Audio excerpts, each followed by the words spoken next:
Pour augmenter son pouvoir d'achat, disposer de revenus plus confortables, il existe une solution: se constituer des revenus complémentaires ou compléments de salaire. Qu'est-ce que cela signifie? Quels objectifs les compléments de revenus peuvent-ils remplir? Comment agrémenter son salaire et gérer ses revenus? Nos réponses à ces questions et toutes nos solutions de placement pour augmenter ses revenus. Le complément de revenus pour améliorer son budget au quotidien ou financer un projet. Les revenus complémentaires sont des ressources financières qui viennent en complément d'un revenu principal. Il existe de nombreux moyens de se constituer ce type de revenus que nous détaillerons au sein de cet article. Les objectifs de ces compléments de revenus peuvent être relativement différents et évoluer au cours de la vie. On peut en effet chercher à faire grossir ses revenus pour mettre du beurre dans les épinards selon la formule consacrée, c'est-à-dire améliorer le quotidien et se permettre quelques extras, l'achat d'une nouvelle voiture, le financement de vacances, etc. On peut aussi choisir de se constituer un complément de revenus avec un objectif bien précis, à plus ou moins long terme,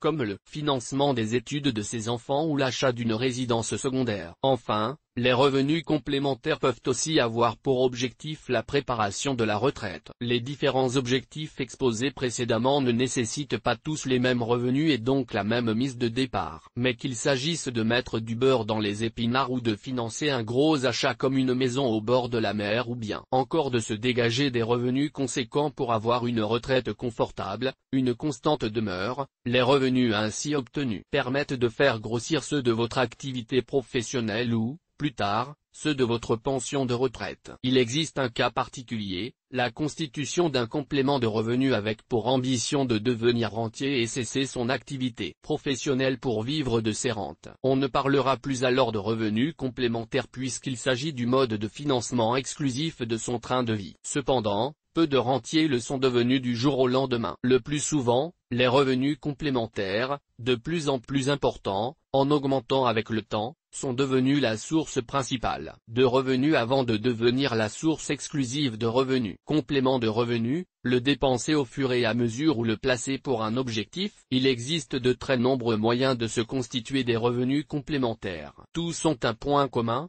ils nécessitent une mise de départ, et sont obtenus grâce à un effort d'épargne plus ou moins important. Vous pourrez ensuite choisir de profiter de votre complément de revenus tout de suite, au fur et à mesure, ou bien de réinvestir systématiquement les sommes ainsi perçues pour faire grossir votre pécule grâce à la magie des intérêts capitalisés et les percevoir par la suite.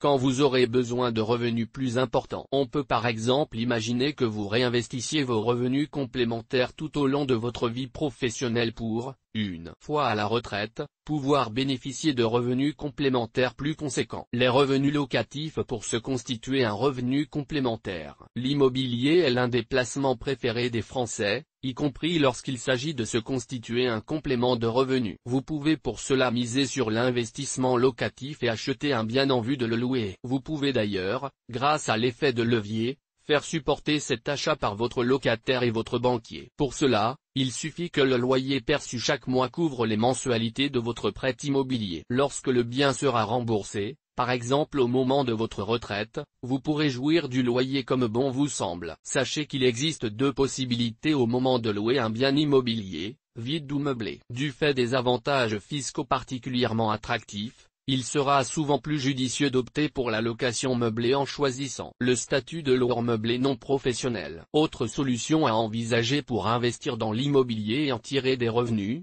les SCPI. Les sociétés civiles de placement immobilier sont également un bon moyen de se constituer des revenus complémentaires issus de l'immobilier. Pour les personnes disposant de faibles revenus, les tickets d'entrée étant relativement faibles, les SCPI de rendement et notamment les SCPI européennes affichent des performances intéressantes qu'on aurait tort de négliger. Attention, la totalité de vos revenus immobiliers doit figurer sur votre déclaration de revenus et ces derniers feront l'objet d'une imposition au barème de l'impôt sur le revenu, IR. Notez aussi que certains placements comme le dispositif Malraux ou la loi Pinel permettent d'investir dans de l'immobilier locatif, en bénéficiant de réductions d'impôts. Enfin, notez que votre patrimoine immobilier, s'il est supérieur à 1,3 million sera taxé au titre de l'IFI, impôt sur la fortune immobilière, Il peut donc être judicieux de ne pas consacrer tous ses avoirs à l'investissement immobilier et de diversifier son patrimoine en investissant sur les marchés financiers. Des actions pour un complément de revenus sur le long terme. Les Français vouent une véritable passion à la pierre, mais les valeurs mobilières ne doivent pas être négligées. D'ailleurs,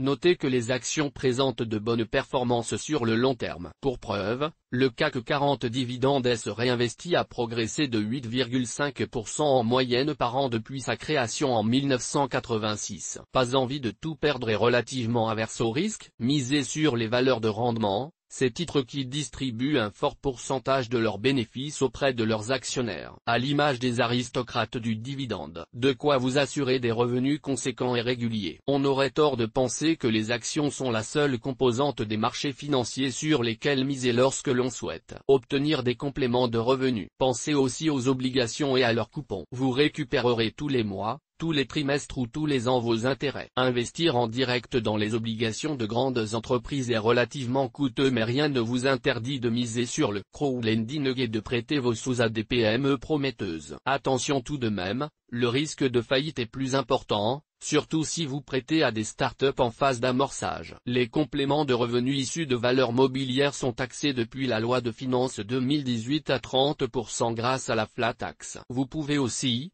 si cela est plus avantageux pour vous, choisir d'être imposé au barème progressif de l'impôt sur le revenu, auquel vous devrez ajouter 17,2% de prélèvements sociaux. Sachez aussi qu'il existe des enveloppes fiscalement avantageuses pour loger ce type d'investissement comme le PEA pour investir sur le marché action. Les placements alternatifs pour augmenter son pouvoir d'achat. Enfin, il existe une très grande variété de placements alternatifs qui pourraient vous tenter pour vous constituer des revenus complémentaires. Attention cependant, investir dans un groupement forestier, investir dans un groupement foncier viticole ne vous permettra pas de bénéficier de revenus très importants compte tenu de la faiblesse de rendement de ces placements qui trouvent une grande partie de leur intérêt dans les avantages fiscaux qui y sont liés. L'investissement dans les crypto-actifs, dans les bois exotiques ou encore dans les diamants vous attire? Attention, bien souvent, il s'agit au mieux de spéculation, au pire d'arnaque. Ne vous laissez jamais tenter par des rendements mirobolants et des promesses de revenus complémentaires trop alléchantes. Quand c'est trop beau pour être vrai,